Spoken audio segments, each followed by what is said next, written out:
Xin chào quý vị và các bạn đã trở lại với kênh Vin Kung Fu và xin mời mọi người đến với chương trình học võ của chúng ta. Đó là chương trình học võ online, học võ ở trên mạng. Hôm nay mình sẽ chỉ cho các bạn cách tất cả các thế tấn luôn nhé mọi người. Hôm nay mình sẽ chỉ cho các bạn cách một trong clip ngày hôm nay thôi. Các bạn xem hết clip ngày hôm nay, bạn sẽ biết được tất cả mọi loại tấn. Gọi là tấn quy định của võ cổ truyền Việt Nam ha, quy định quốc gia nhé mọi người. Trong mỗi một các bạn mà biết được võ cổ truyền Việt Nam á, thì chúng ta có nội phái và quốc gia. Thì nội phái có nghĩa là ở riêng trong mỗi môn phái. Trong võ cổ truyền Việt Nam chúng ta có rất nhiều môn phái mọi người, mấy chục môn phái, nhiều lắm. Bình Định Gia này, Nam Hồng Sơn này, rồi Tây Sơn Võ Đạo này, đây Tây Sơn Võ Đạo này, cái võ đường của mình này, hay võ đường rồi Tây Sơn Bình Lâm Đạo rồi rất là nhiều môn phái ha. Thì mỗi môn phái chúng ta sẽ có một vài cái thế tấn riêng nữa, chúng ta gọi là tấn nội phái nhé mọi người. Thì theo quy định quốc gia thì chúng ta sẽ có những cái tấn căn bản, ví dụ như trung bình tấn này, trảo mã tấn, đinh tấn, xà tấn, ví dụ vậy, hay kim kê tấn, hạc tấn, những cái tấn mà chúng ta hay gặp trong các bài quyền, các bài binh khí ha. Thì các thầy sẽ gom lại, thống kê lại từ các môn phái để lựa ra những cái thế tấn căn bản nhất, đem lại tạo ra một cái bài gọi là bài tấn quy định quốc gia, là bài tấn căn bản nhất, là tất cả mọi người phải cùng thống nhất. Bạn phân biệt điều đó nhé. Chứ có nhiều môn phái là chúng ta sẽ có những cái tên tấn lạ lạ như là Kỳ Lân tấn. Kỳ Lân tấn không nằm trong tấn của quy định quốc gia, Kỳ Lân tấn trong nội phái của một môn phái nhé mọi người. Ví dụ vậy, cho nên các bạn nhiều khi thắc mắc là ủa sao chỗ này gọi là Kỳ Lân tấn, chỗ này em gọi là tấn Kỵ Mã tấn, mà chỗ kia là gọi là khác đúng không? Ví dụ vậy nhé mọi người. Thì mỗi môn võ lại khác nhau nữa. Kỵ mã tấn là bên karate chúng ta sử dụng nữa. Đó, cùng cái trung bình tấn nhưng mà chúng lại gọi tấn khác nhau tùy nơi nữa. Ui giời, khổ lắm, phức tạp lắm. Mình muốn cho các bạn hiểu kỹ càng hơn là cái nguồn gốc là như thế nhé mọi người. Rồi xin mời quý vị và các bạn chúng ta cùng đến với bài ngày hôm nay. Mình sẽ chỉ cho các bạn tất cả các thế tấn quy định quốc gia để chúng ta học.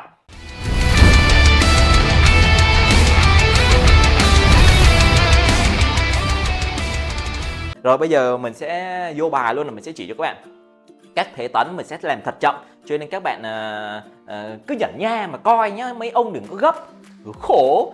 Học võ mà cứ đòi nhanh, không phải là xem là giỏi đâu, phải luyện mấy chục năm trời ha, khổ lắm nha, võ phải luyện. Rồi thế tấn đầu tiên, thứ nhất lập tấn. Đây mình đứng xe này xíu bạn nhìn này. Thứ nhất là lập tấn. Lập tấn là gì? Lập tấn là chúng ta đứng thẳng, kỹ thuật tên là lập tấn. Đây bạn nhìn cái tên này nhé, lập tấn. Rồi đầu tiên để đứng lập tấn, bạn đang đứng nghiêm chân chữ V này, chân trên chữ V nhé mọi người. Thường là chúng ta hay đứng chữ V như vậy, nghiêm này. Đó, mở chân chữ V này. Đó, cái này gọi là chữ V này, Vin Kung Fu đấy. Rồi V này, thẳng xuôi tay, đây là tư thế nghiêm. Ok không? Thẳng mặt. Rồi lập tấn thì chúng ta sẽ đưa tay này, hai bàn tay bạn siết chặt lại, bạn cố gắng tập trung nhé, siết chặt lại. Rồi cái tấn thì chúng ta chỉ tập trung một cái chân, nhưng mà cái tay thì chúng ta cũng phải tập một số kỹ thuật này, siết chặt ngón tay, 4 ngón siết chặt, tay cương đao nhá, đây gọi là tay cương đao. Đó, siết chặt. Rồi nghiêm này, đưa lên, ngang lên, được không? 1 đưa ngang, chân vẫn chữ V này. 2 khép chân, khép tay, khép chân, khép tay cùng lúc. Đó, này nhìn này, khép ở dưới, ở trên đều khép này, khép, ok không? Đó, rồi lại này, đưa lên, khép, rồi cuộn tay vào hông, cuộn lên hông, nhớ này, đấy bạn nhìn cuộn nha, này, nghiêm này, đưa tay lên, đánh lên trước, cuộn tay, cuộn, được chưa? Rồi cái tay bạn không để ở đây, bạn lưu ý nhá, mình cái tấn đầu tiên mình lưu ý cái tay, còn những tấn phía sau mình sẽ tập trung vào kỹ thuật chân nhá. Tấn là chân mà chứ không có phải đứng tay nhá, tay chỉ để yên thôi. Nhưng mà đầu tiên bạn phải lưu ý cái tay cho chuẩn đấy nhá. Cái tay không để ở đây, đây là sai, không để ở dưới cái đai đấy nhá. Bạn học võ bạn có cái đai, không để ở đây, phải rút lên trên cao hơn cái đai. Thứ nhất cao trên đai, thứ hai là không có banh lên như vậy. Bạn thấy không? Đây là banh như vậy, không có banh đến chỗ này, mà khép cái củ trỏ sát vào hết cỡ có thể nhá, không có phải chặt cứng quá, nhìn nó như robot ấy. Con người mình phải tương đối không như robot, cứng ngắc như vậy, nhìn cứ như là hâm hiểu không mọi người? Vừa phải thôi, cơ thể nó phải thoải mái. Mấy ông gồng cứng ngắc cái người như một cái cục đá vậy thì cơ thể nó sẽ không đúng theo kiểu cơ thể chúng ta là con cơ thể sống.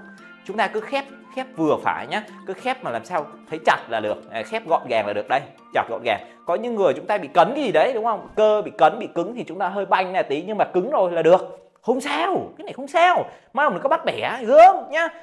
Rồi cuộn lên, nhớ là đừng có banh đâu vậy.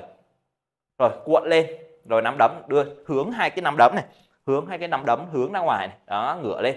Đấy là xong. Cái tay bạn lưu ý cái tay nhé, mình làm kỹ lắm mấy ông, mình cố gắng làm kỹ là mấy ông tập cho tôi tốt vậy nha, khổ lắm, coi phải tập được nhé, coi không tập được khổ tôi mất công nhé mọi người. Rồi ok, mình làm lại này, nghiêm này, chân chữ V này, một lập tấn, đưa tay phải, hai tay lên ngang này, khép lại, khép chân luôn, cuộn trước ngực, thu về hông, nhớ khép cùi trỏ và cao trên đai, vừa phải, thấp vậy không đẹp, thấp vậy cũng không được, cao như vậy cũng không được, vừa phải ở ngang hông, trên đai, cái gì nó cũng phải vừa vừa, đúng không mọi người nhá. Đó, mọi người tương đối nhé. Rồi thẳng lưng này, như vậy được cái thòng này, thẳng lưng này, siết lên này. Đấy, mình lưu ý thật kỹ cái này để bạn tập cho nó ok luôn, xem một lần là làm luôn nhé, để mà sửa chứ. Tại vì mình thấy nhiều vận động viên thi vẫn để tay như vậy này, ngang vú luôn á cao quá mỏi mà nhìn nó bị đơ đơ, bị khô khô ha. Ok, cứ vừa phải nhìn nó đẹp, gọn gàng, nhẹ nhàng. Võ thuật phải nhẹ nhàng vừa phải chứ, đúng không mọi người? Rồi tiếp tục nhá. Thế rồi bạn nào đang tập không ok thì bạn chỉnh lại cho nó đẹp, nhưng mà tùy nhá mấy ông thích để trên vú thì để trên vú, tùy nhá. Nhưng mà đối với tôi thì tôi nhìn thấy xấu xí, để vừa phải, cái gì cũng vừa phải, cân đối là đẹp rồi, đúng không mọi người? Rồi tiếp tục nhá mọi người. Giống như mấy ông nó bảo cơ bắp ấy, tập gym cơ bắp quá nhìn nó cũng gớm, vừa vừa thôi, có tí cơ, có cơ nhìn nó khỏe, cơ bụng cơ ngực nhìn nó to to vừa, nhưng mà to mà nổ cục cục như lực sĩ ấy, nhìn nó gớm gớm. Nó thật đấy, đa số con gái không thích kiểu đó, đa số con gái không thích kiểu con trai mà nhìn kiểu như đô lực sĩ mà gồng nó siết cục cục cục nhìn như quái vật ấy, đa số không thích nhé mọi người. Mấy ông đừng có tưởng cơ bắp là ngon nhé, cơ bắp vừa thì đẹp, nhưng mà không có cơ bắp, gầy tông teo cũng xấu, hoặc mập thù lù bụng bự như cái Phi nục nục cũng xấu. Cân đối là đẹp nhất, cái gì cũng cân đối là đẹp nhé mọi người. Ok rồi, mới tới tiểu này đã nói qua chuyện nhan sắc rồi. Rồi đầu tiên cái tay bạn lưu ý nhé, tay nhé. Đây, làm lại cái tay xong rồi cuộn lại. Rồi thế đầu tiên là lập tấn. Bạn lưu ý lập tấn là đơn giản đứng thẳng người, đứng thẳng này, tay cuộn lên. Đấy, vừa rồi mình đứng xuống tấn số 1, lập tấn, được chưa? Đó, khép chân lại, thẳng lưng. Đây, mình quay góc nghiêng này, lập tấn.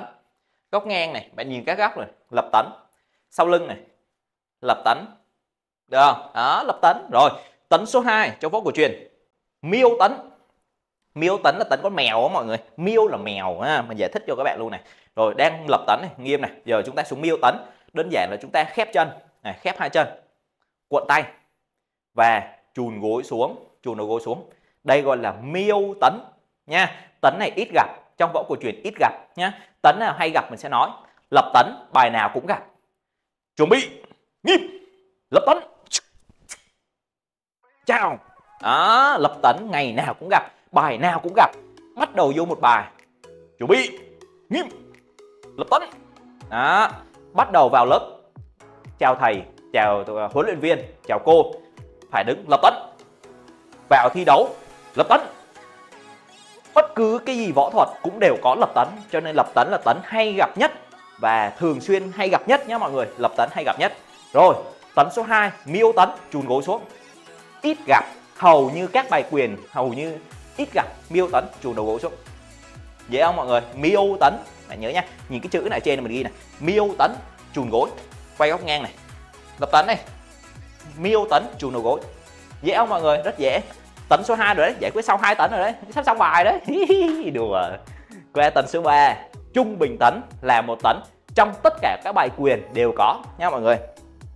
Trung bình tấn là tấn mà cũng rất hay gặp sau lập tấn là trung bình tấn nha. Trung bình tấn là nhiều môn võ có, vô Việt Nam có, Wushu có, Taekwondo có, Karate có, võ cổ truyền Việt Nam có. Ủa có hết rồi còn gì nữa.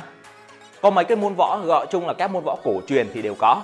Môn võ boxing thì không gọi là cổ truyền thì không có. Boxing không có đứng tấn, kickboxing không đứng tấn, Muay Thái không đứng tấn.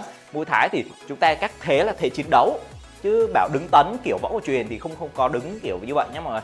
Rồi các môn khác cũng không thấy. Có mấy cái môn ngả về phương Đông Việt Nam, Trung Quốc, Hàn Quốc, Nhật Bản có nha. Ok mọi người. Rồi tiếp tục này. Rồi tấn số 3, trung bình tấn. Bạn nhớ nhé, mình hướng dẫn cho các bạn này. Rồi nghiêm, đang đứng nghiêm này.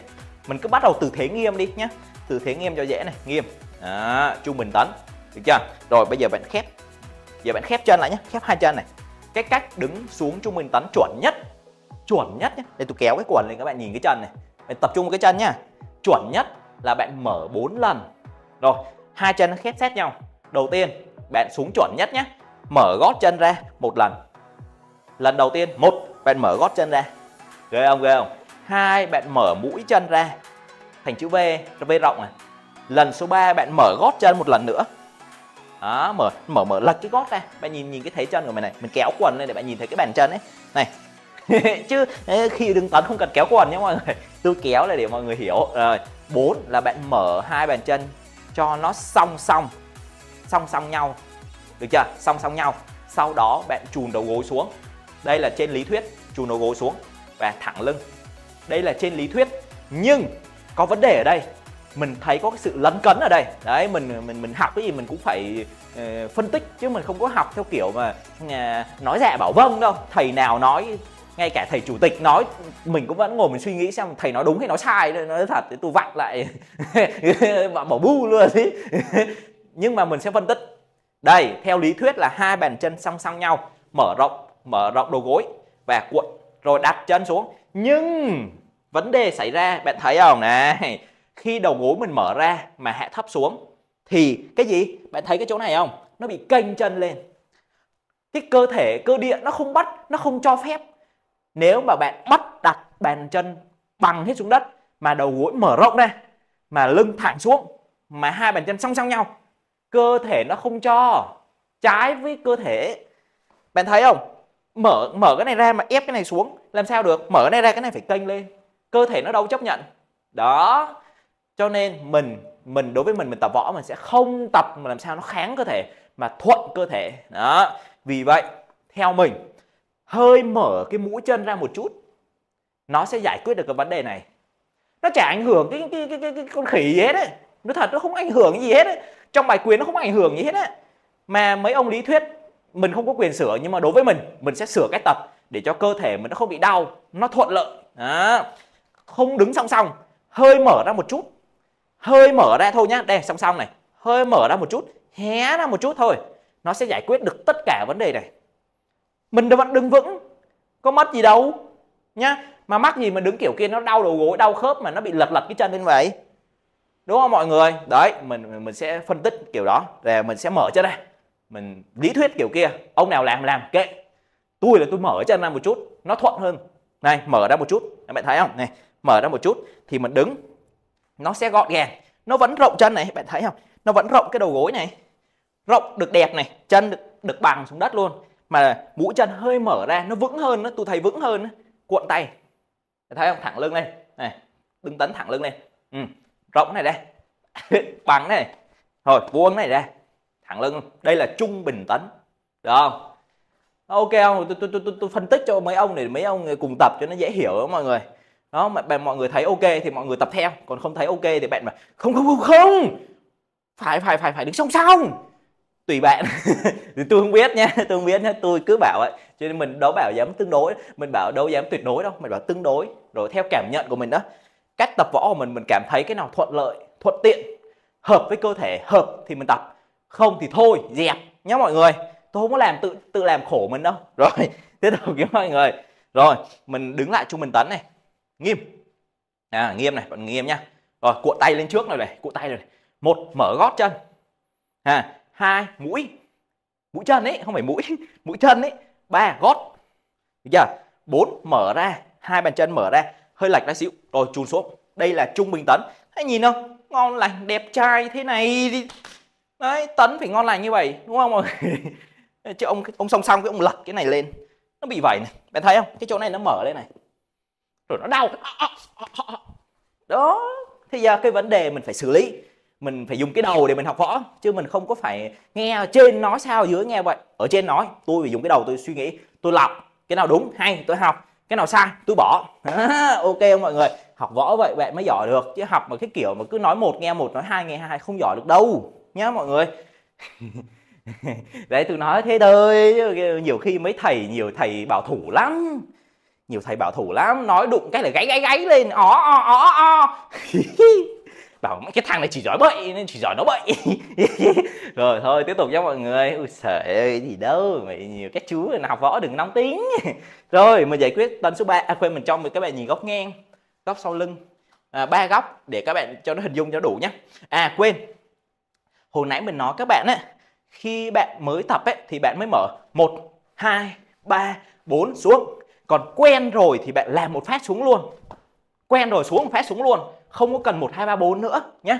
Bạn nhớ mới tập thì bạn mới cần 1, 2, 3, 4 xuống. Mấy em nhỏ mới học ấy, chuẩn bị chúng mình tấn xuống 1, 2, 3, 4. Còn người lớn quen rồi, bạn tập quen rồi, lâu năm rồi, xuống luôn, đúng cỡ luôn. Đó, ok mọi người nhé. Có hai kiểu, xuống nhanh và xuống chậm. Ok. Rồi góc ngang này, xuống. Cố gắng này, thẳng lưng lên này, mở rộng chân đây này, thẳng lưng này, trung bình tấn. Thẳng lưng lên này. Đó, bạn có thể luyện đủ kiểu gì đó. Rồi, vậy thôi. Rồi, xong, tấn số 3. Uống miếng nước đó mọi người. Tranh cãi tấn mệt quá, uống miếng nước đấy. Mọi người cố gắng kiếm nước để uống nhé mọi người.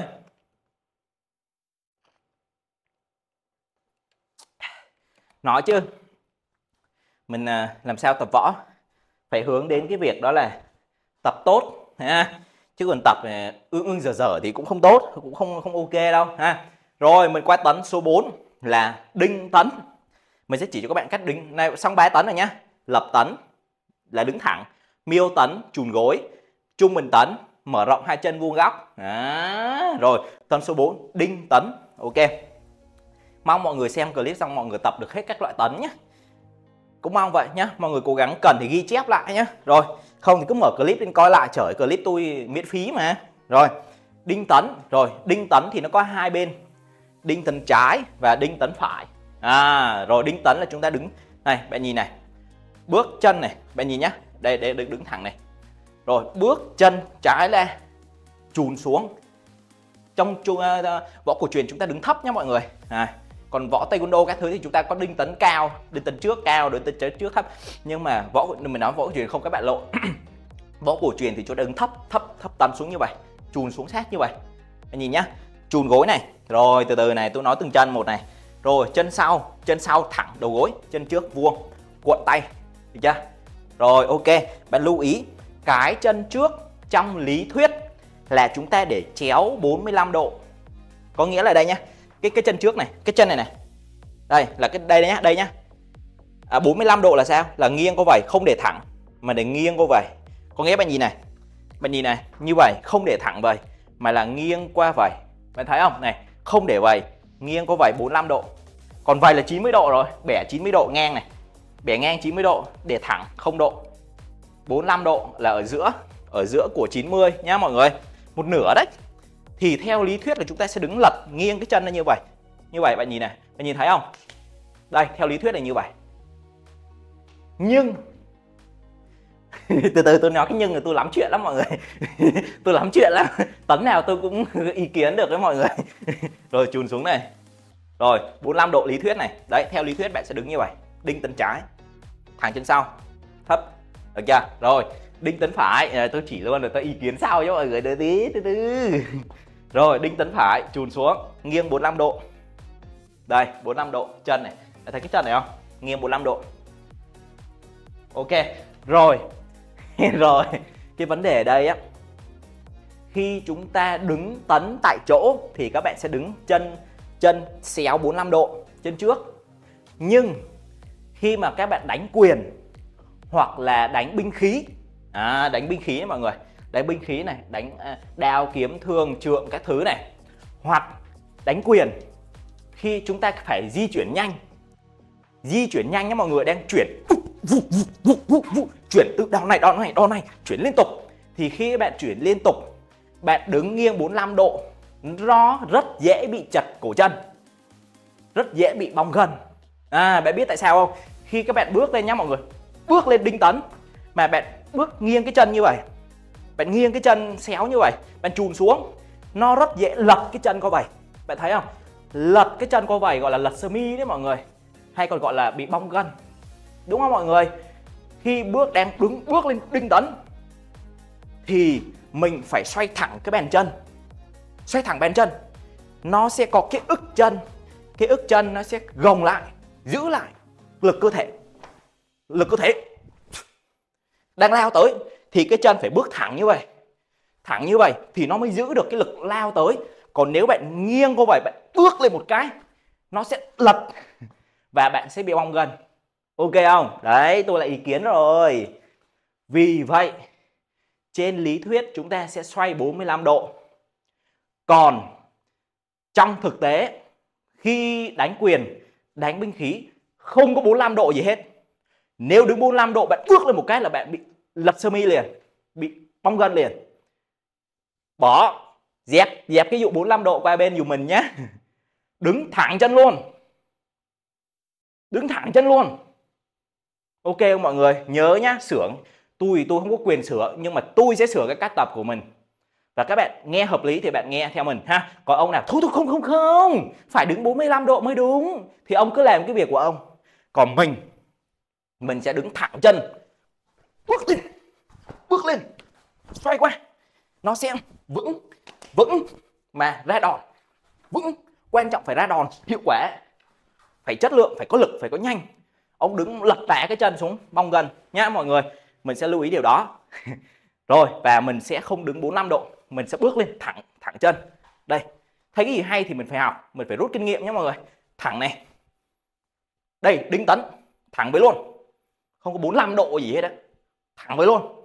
Ok mọi người, nếu mọi người thấy hợp lý thì mọi người tập nhé. Còn không mọi người sợ ấy, thì mọi người cứ đứng 45 độ. Tùy. 45 độ này.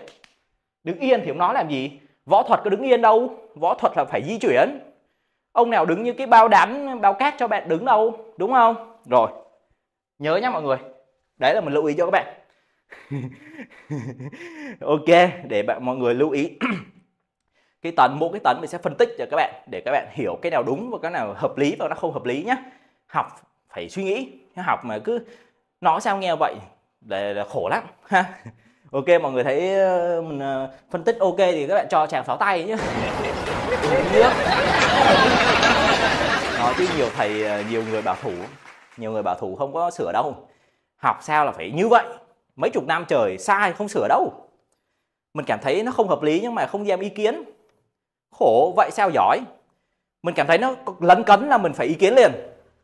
Nhiều khi á, cái vấn đề lấn cấn là nhiều khi á, cũng là do mình á, do kiến thức mình bị hạn chế cho nên mình bị lấn cấn. Thì mình học nhiều thêm thì mình cảm thấy hết lấn cấn, đúng không? Còn có nhiều vấn đề là mình hiểu rõ ràng nó thực tế trước mắt ấy, mình thấy nó đau, nó không có đúng. Làm vậy nó bị đau, bị thương. Đúng không? Thì mình sửa lại nhá, không có cái vấn đề gì nhá mọi người. Học cái gì cũng vậy, mình khuyên mọi người học bất cứ cái môn gì, mình cứ phải suy nghĩ nhá. Mình phân tích đúng sai, hợp lý thì nghe, không hợp lý thì thôi, bỏ nhá. Còn ông thầy nào bảo thủ dẹp không học, ông thầy nào bảo thủ bỏ không học. Tại vì một ông thầy dốt sẽ dạy ra một thằng học sinh dốt, và một thằng học sinh dốt bảo thủ sẽ dạy ra thằng học sinh dốt nữa. Là từ sư ông đến sư phụ đến đệ tử đều ngu, đều dốt. Cho nên bạn phải phải học, phải phân định ra nhé mọi người. Học, ông thầy nào bảo thủ, ông không chịu cầu tiến, bỏ. Bởi vì những người thầy đấy sẽ làm hại bạn chứ không phải dạy cho bạn đâu ha. Những người thầy bảo thủ á, họ sẽ hại bạn, họ dạy sai, họ dạy tầm bậy, rồi họ bị kiến thức hạn chế, rồi còn họ không chịu cập nhật, họ sẽ dạy, bạn cũng sẽ giống ông là chết luôn đó mọi người nhé. Nếu các bạn muốn giỏi, bạn phải học nhiều thầy, nhiều môn võ, rồi bạn đúc kết, bạn tổng kết lại cái hồ sơ riêng của bạn ha nhé. Học nhiều vào, mình khuyên các bạn nên học nhiều, đừng học một môn, học môn này học môn kia rồi mình phân tích coi môn nào hiệu quả cái gì, môn nào không hiệu quả cái gì, ví dụ vậy nhé. Ok, rồi chúng ta tiếp tục nhé. Nói vậy chứ nhiều khi nói nó hơi nặng nhưng mà thôi, thuốc đắng giã tật, nhiều ông đắng chưa giã được đâu, phải đắng nhiều. Rồi qua tấn số 5 là đinh tấn hậu. Đinh tấn hậu nhá. Rồi mình có mấy tấn kia không có gì lấn cấn thì mình sẽ lướt thật nhanh nha mọi người. Mình sẽ cố gắng lướt thật nhanh trong tầm 10 phút nữa là xong rồi. Hôm nay tấn số 5 rồi, lướt thật nhanh lắm mọi người. Mình sẽ chỉ cho các bạn đinh tấn hậu này. Đinh tấn bình thường là chùn, là này, chùn gối phía lên phía trước, thẳng lưng, đinh tấn trước này. đinh tấn trái này, chân trái ở phía trước gọi là đinh tấn trái. Có nghĩa là bây giờ mình quy định như vậy nhá mọi người. Chân nào trụ cái tấn đó thì chúng ta gọi là tấn đó. Ví dụ chùn gối xuống bên trái, chân trái trụ nhiều lực, chân trái chịu nhiều lực, mình gọi là đinh tấn trái nha, được chưa? Rồi xoay qua phải, chân phải chịu nhiều lực lên phía trước này, chịu nhiều lực mà dồn cái hướng qua bên phải, chúng ta gọi là đinh tấn phải nhá mọi người. Còn trung bình tấn thì không có trái phải, trung bình tấn là ở giữa, trung bình mà ở giữa nhá. Rồi lập tấn thì cũng ở giữa, miêu tấn cũng ở giữa. Còn những cái thế tấn qua trái qua phải thì cứ chân nào chịu nhiều lực chúng ta gọi là tấn đó. Ok không mọi người nhá, mình thống nhất vậy. Rồi bên trái hay bên phải không quan trọng, trái cũng được phải cũng được, ông đứng đúng là được nhé. Tại vì mỗi người có quan niệm khác nhau, cái này quan niệm của riêng mình thôi ha. Rồi qua tấn số 5 là đinh tấn hậu. Đinh tấn hậu là cái gì? Rồi đinh tấn trước là như vậy, đinh tấn hậu là chúng ta ngả ra, dồn ra phía sau nhưng mà vẫn quay qua bên này. Đây, vẫn quay qua trước này. Đinh tấn hậu vẫn quay qua bên trái nhưng mà ngả chân gối, chân chùn ấy phía sau. Này, đinh tấn hậu. Tấn này cũng hay gặp trong các bài quyền. Ngả ra sau, đinh tấn hậu. Ok không mọi người? Đó, tấn này ngả trong bài quyền hay gặp lắm, võ cổ truyền đấy. Đó, đinh tấn hậu, cuộn tay, đó, nhìn về sau. Rồi, đây là đinh tấn hậu. Rồi, cái này gọi là đinh tấn hậu gì?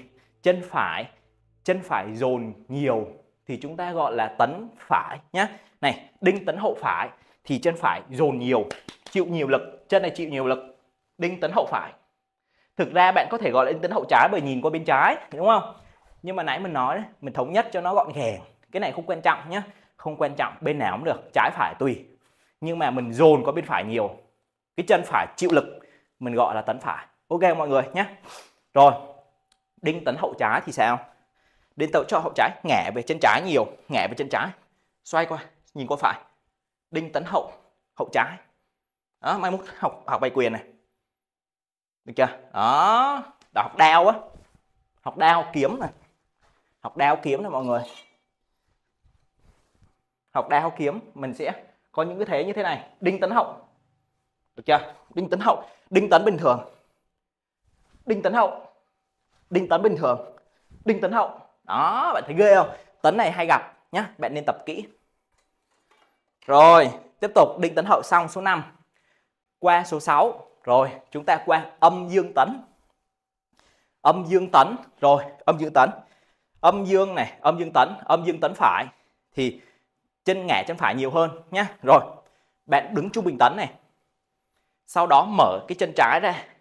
Này, bạn đứng trung bình, mở chân trái ra, nghiêng qua, nhìn qua. Đây là âm dương tấn nhá. Chân phải chịu nhiều lực hơn, mình gọi là âm dương tấn phải nhá. Bạn gọi bên trái cũng được nhá, mình nói thật đấy, mình nói từ đầu rồi. Mình chọn qua một bên, chân nào chịu nhiều mình gọi tấn đó. Chân phải chịu nhiều hơn, này xoay người qua. Âm dương tấn này. Nó cân ấy, thực ra cái tấn này là nó hơi cân ở giữa nhá, nó hơi cân, không phải ngả qua bên nào cả, nhưng mà bên phải nó chịu, mình cảm giác là bên phải nó chịu nhiều hơn nhá, thì mình gọi là tấn, âm dương tấn phải. Quặn nhìn qua. Rồi, chân này, cái chân này đứng trung bình tấn, hơi mở ra một chút hồi nãy mới nói. Rồi, chân trái vuông qua. Đây nó như vậy. Chân trái, chân phải này, đứng như vậy. Bạn nhìn nhá. Ok không? Rồi, xoay đây. Âm dương tấn phải. Ok. Rồi, âm dương tấn trái, đứng trung bình tấn, xoay chân phải qua. Dồn vuông cái chân này cứng vào. Nhìn qua. Âm dương tấn trái. Ok không? Nhìn qua. Cái này cũng hay gặp trong các bài quyền. Bài quyền. Này, đứng. Vậy là âm dương tấn nhá. Ok. Mỏi không mọi người? Đấy, nãy giờ chúng ta tập cũng nửa tiếng rồi đó mọi người. Nãy giờ cũng nửa tiếng rồi đấy. Lấy miếng nước đấy. Đây võ thuật cũng vậy đấy mọi người. Võ thuật đấy vậy đấy. Các bạn cứ cố gắng học rồi. Với lại đây là mình đang tập trong một clip thì nó đứng tấn nó nhiều, nó mỏi. Nhưng mà trong mỗi bài quyền bạn sẽ đứng một vài thế tấn chứ không phải đứng hết đâu nhé. Này mới học lý thuyết thôi, còn luyện nữa cơ, luyện tấn đứng lâu mỏi. Số 7 là chúng ta sẽ qua chảo mã tấn. Số 7 qua chảo mã tấn nha mọi người. Số 7 này, chảo mã tấn cũng là một cái tấn hay gặp trong võ cổ truyền Việt Nam. Rồi, đầu tiên đứng chảo mã tấn. Bạn đứng nghiêm này, nghiêm chân này. Từ cái thế nghiêm cho dễ này, mở chân phải ra, vuông góc này, mở vuông góc ra nhá, bạn nhìn này, mở vuông góc, ok, vuông góc 90 độ. Sau đó là cái này là chảo mạ tấn phải nhá, chùn gối xuống, mà chùn banh hai đầu gối ra vậy, banh hai đầu gối ra, cuộn tay, đưa chân trái lên trước, kiễng gót lên này, kiễng gót lên, chân phải trụ cứng. Theo lý thuyết là chân trước 30% trọng lượng cơ thể, chân sau 70%. Đó, theo lý thuyết là đứng như vậy. Đó, bạn nhìn này, thấy không? Đây là xin lỗi, cái này là chảo mạ tấn phải, chân phải trụ chính là chân phải, mình gọi là chân phải này, chảo mạ tấn phải, cuộn tay lên, ok không? Các bạn nhìn góc ngang, nghiêm này, được chưa? Nghiêm này, mở chân, được chưa? Chùn gối, cuộn tay, đưa chân trái lên, kê này, kê xuống thôi, kê nhẹ này, kê xuống thật nhẹ này, kê chân phải đứng chính này, chân này mở vuông góc đây, mở vuông góc đây, kê này, được không? Trong bài quyền hay gặp cái tấn này, ok không? Đó là là chảo mạ tấn phải nhá.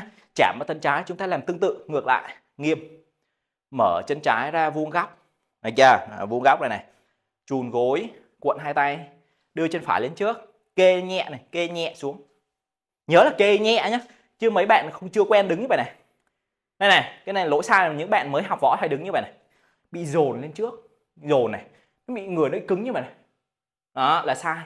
Mình ngả về sau này, cái trục thẳng này, thẳng cái trục xuống chân sau này, bạn thấy cái trục dọc này, bạn nhìn cái trục dọc này, thẳng từ chân sau lên, thẳng lên, chân trước chỉ kê lên thôi, kê nhẹ xuống cái này, nhấc lên cũng được này, nhấc lên cũng được này, nhẹ nhàng nhá, xuôi ra một xíu này. Bạn nhớ nhá, chảo mạ tấn là đứng vậy. Trong bài quyền ở bài 27 động tác đã gặp rồi đấy, bài quyền 27 động tác này, bài quyền 27 động tác tôi nhớ coi, 1 2 3 4 5 chuyển mới thế, đầu tiên là mới vào thế là vậy rồi đấy, rồi đá này, bạn thấy không? Đó là cái thế này thôi là chảo mạ tấn rồi này, đó, chặt đâu nữa, hay gặp lắm nha. Rồi bạn lưu ý nhá. Rồi chảo mạ tấn xong, tấn số 7, chảo mã tấn nhá, hạ xuống này, cuộn này, dạ, này bên này cuộn này, đó, bạn nhìn cái thế này, đó, phải trục phía sau, dồn phía sau, chân này cứng vào, chân này nhẹ thôi. Ok, trước này, đó, chỉ kỹ cho mấy ông này. Chỉ vậy các bạn phải cố gắng tập cho được nhá, tập cho bằng được. Nói chung các bạn tập được là tôi vui rồi, thật, tôi chỉ mong vậy thôi ha. Rồi qua tấn tiếp theo, tấn số 7 rồi. Tấn số 8, xà tấn. Tiếp tục hướng dẫn cho các bạn. Tấn số 8 này, xà tấn này, nghiêm. Rồi bước chân trái bẻ ngang này, bẻ ngang chân trái lên trước này, bẻ ngang, chùn khóa hai đầu gối vào nhau, chân sau kiễng gót này. Bạn nhìn xéo này, nghiêm, mở chân trái lên, chùn chân sau, chùn xuống này, chùn gối, kiễng gót chân sau, chân trước mở ra, hai đầu gối khóa lại. Cái này gọi là xà tấn nhá.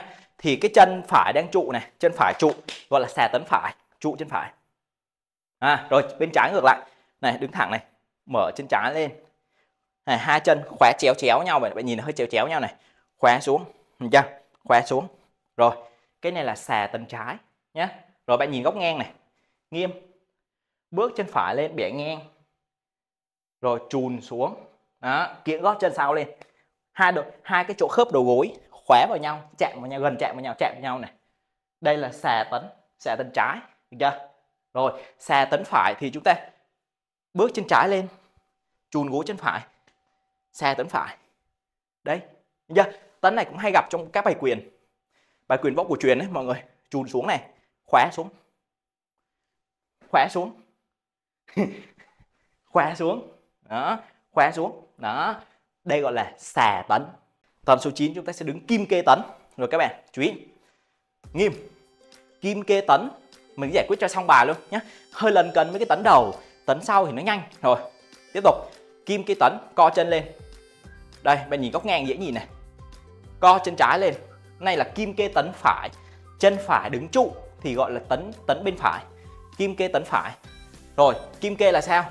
Đây, chỗ này vuông cái chỗ này, thẳng cái này, thẳng ống quyển thẳng xuống, bàn chân cong lên vậy, như vậy, này gọi là kim kê. Ok không mọi người? Rồi chân phải cũng tương tự, co lên, kim kê tấn trái là đứng chân trái, co chân phải. chưa? Này, co lên. Vậy nhá, không cao quá, không ngỏng quá, không ngỏng nó vậy, mà nó vuông, ngang, thẳng, ngang, vuông, rớt, vuông. Co lên nhẹ nhàng vậy thôi. Kim kê tấn. Đằng trước, kim kê tấn. Tấn này cũng ít gặp, tấn này ít gặp nhá mọi người, ít gặp lắm. Kim kê tấn tập cho biết chứ ít gặp. Tấn này ít gặp. Rồi tấn tiếp theo, tấn số 10. Hạt tấn, tấn này hay gặp hơn. Hạt tấn. Co chân. Khi các bạn đánh bài thương, đánh bài siêu, đánh bài thương, đặc biệt bài thương này, đây là cái thương này, là chúng ta có mấy thế. Co chân hạt tấn. Mấy thế thương là co chân này. Cái này gọi là hạt tấn nhé mọi người. Rồi hạt tấn. Theo lý thuyết đây là cắm cái mũi xuống, mũi chân xuống. Co chân trái. Cái này vuông, cái này thẳng, vuông góc, chỗ này vuông góc, vuông góc. Rồi, cũng như vậy. Đây là cổ truyền nhé mọi người. Còn bên thiếu lâm thì chúng ta co cao hơn. Bên thiếu lâm chúng ta co cao mở lên vậy. Còn cổ truyền chỉ cần nhấc lên vậy. Rồi, chân phải co lên. Nhìn thấy không? Đó, dễ đúng không? Mấy tấn này dễ tập. 10 này, hạt tấn. Cúi cái mũi chân xuống. Nhớ cái này vuông là được. Vuông. Chỗ này vuông này, cái góc vuông chỗ này này. Vuông. Ok mọi người, đó. Tấn số 10 đấy. Sắp xong rồi, sắp xong bài rồi. Rồi, bạn cố gắng nhớ nhé. Đây, nghiêm này. Hạt tấn. Hạt tấn. Hạt tấn. Hạt tấn. Còn trái phải thì cái chân nào đứng thì gọi là bên đó nhé. Rồi, kim kê tấn. Bạn cố gắng thuộc, đặc biệt các em là học sinh đang học võ sinh phải học cho kỹ. Kim kê tấn, phải thuộc những cái thế tấn nha. Đó, bảo tấn gì là biết đứng tấn, trung bình tấn. Đinh tấn. Chảo mã tấn. Xa tấn. Phải đứng được. Hạt tấn. Kim kê. Phải đứng được hết, nói tới đâu là đứng. Lập tấn. Miêu tấn. Đó, nói khúc nào là chơi khúc đấy. Âm dương tấn. Đó, đinh tấn hậu. Kiểu vậy. Nói đụng vào tấn nào bạn phải thuộc cái tên, thuộc cái kỹ thuật. Ok không? Đó, vậy là được. Rồi mình sẽ tiếp tục qua cái tấn tiếp theo. Tấn tiếp theo mình sẽ chỉ cho các bạn đó là tọa tấn, tấn số 11. Tọa có nghĩa là ngồi ấy mọi người, hay mọi người hay bị gọi là bị té đập cái mông xuống đất gọi là bể bàn tọa. Bể bàn tọa. Tọa là ngồi ấy mọi người, từ Hán Việt đấy. Đấy, bây giờ mình sẽ chỉ các bạn đứng cái thế tấn, tọa tấn là những cái thế tấn ngồi thấp này. Nãy là thế tấn đứng, còn bây giờ thế tấn tọa này. Tọa là chúng ta quỳ này. Nhìn nhá, mọi người nhìn nhá. Chống chân phải lên. Xin lỗi, chống chân trái lên. Quỳ, ngồi xuống gót chân. Ngồi xuống gót chân này mọi người. Ngồi xuống gót chân phải này. Ngồi xuống gót chân của một bên. Đây mình chỉ chung này, hai bên. Cái này là tọa tấn phải. Ngồi lên gót phải, gọi là tọa tấn phải đấy. Chống một chân, ngồi thẳng. Đấy, cái này gọi là tọa tấn, là ngồi ấy, tấn ngồi á mọi người. Tấn ngồi, dễ hiểu, tấn ngồi, tôi gọi là tọa tấn. Tọa là ngồi nhá. Rồi ngồi lên gót chân nào thì gọi là tấn bên đó. Này, tọa tấn phải.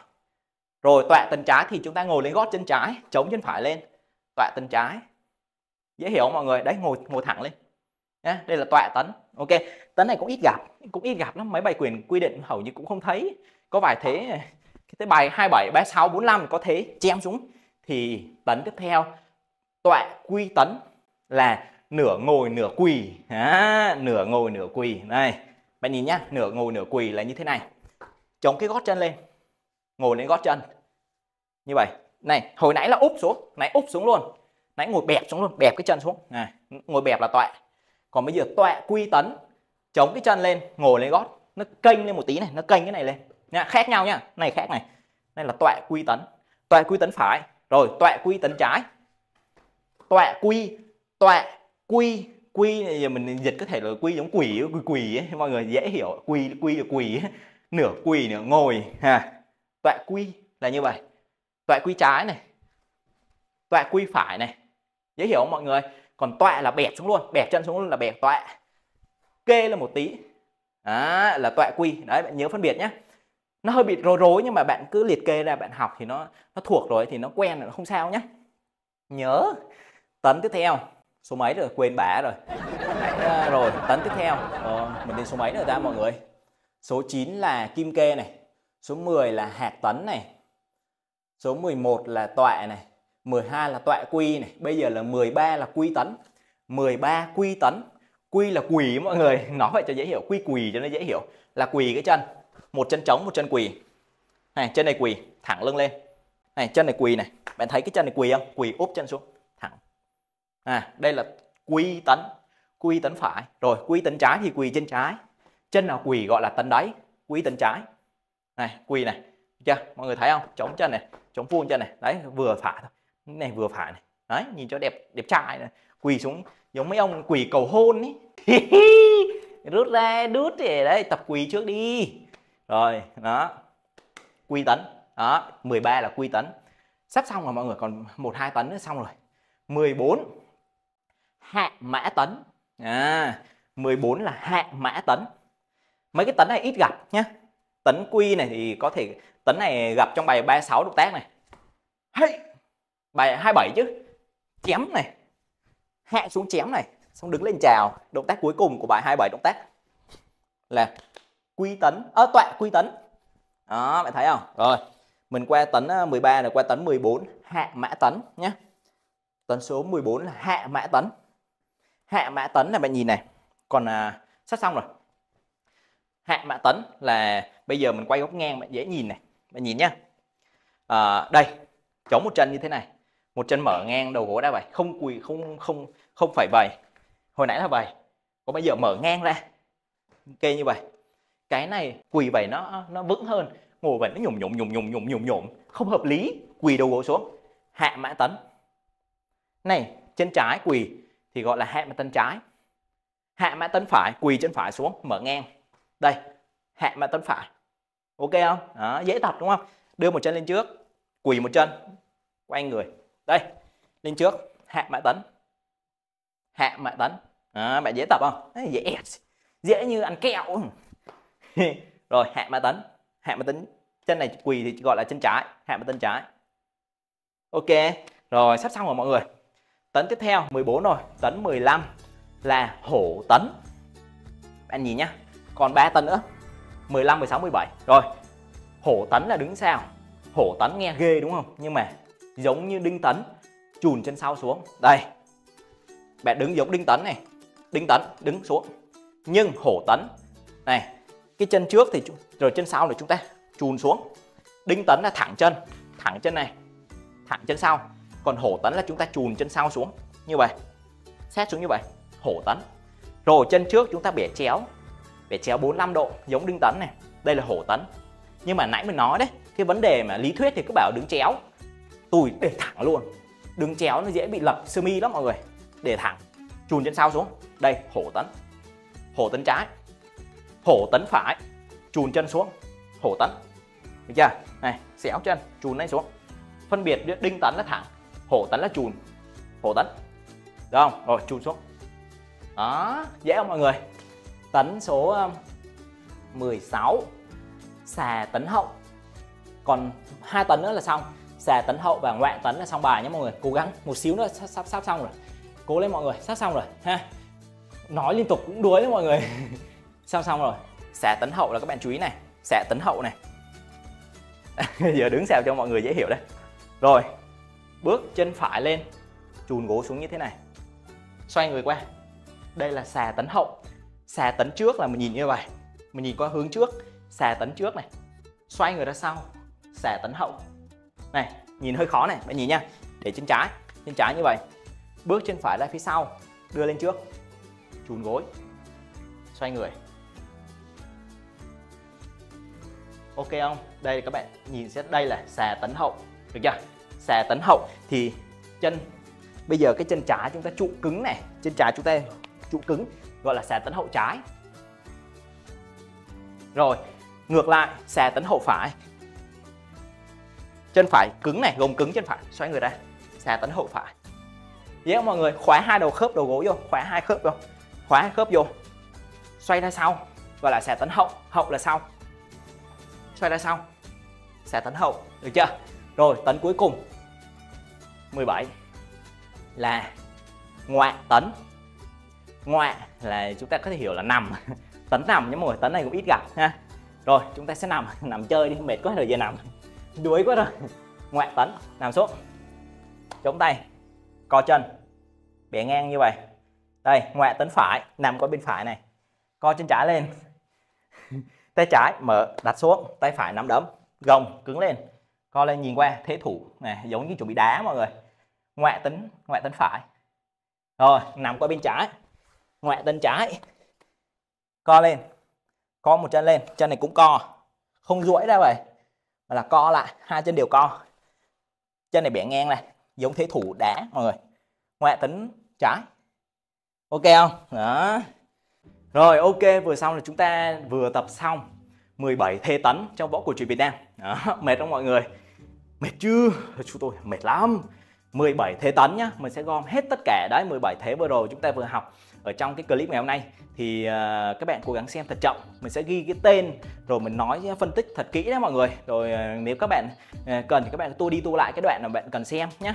Thì chúc tất cả mọi người tập thật tốt. Nói chung là làm sao á, các bạn xem xong không phải xem để giải trí, mà là xem để bạn tập và bạn tập được cái kỹ thuật của cái bài mà mình đưa ra. Ví dụ vậy, bài hôm nay là bài tấn, làm sao xong cái bài hôm nay bạn xem bạn tập được nhé, tập được các thế tấn mà cho nó chuẩn tương đối hết cỡ có thể, rồi cái tên cũng thống nhất, rồi kỹ thuật cũng thống nhất. Cái nào không hợp lý mình đã nhắc á, trung bình tấn hay là đinh tấn có vài chỗ không hợp lý á, mình đã nãy mình phân tích rồi đấy mọi người ha, làm sao cho nó hợp lý, tập nó không bị đau ha. Rồi một lần nữa xin cảm ơn tất cả mọi người đã đến với chương trình của mình, và nếu các bạn thích thì cho mình một like, xin một bấm nút đăng ký ha, để bật quả chuông đó, khi mà có clip mới nó sẽ thông báo cho các bạn là Vinh Kung Fu ra một clip mới nha. Rồi chúc mọi người nhiều sức khỏe và tập luyện thật vui. Tạm biệt và hẹn gặp lại trong những clip tiếp theo.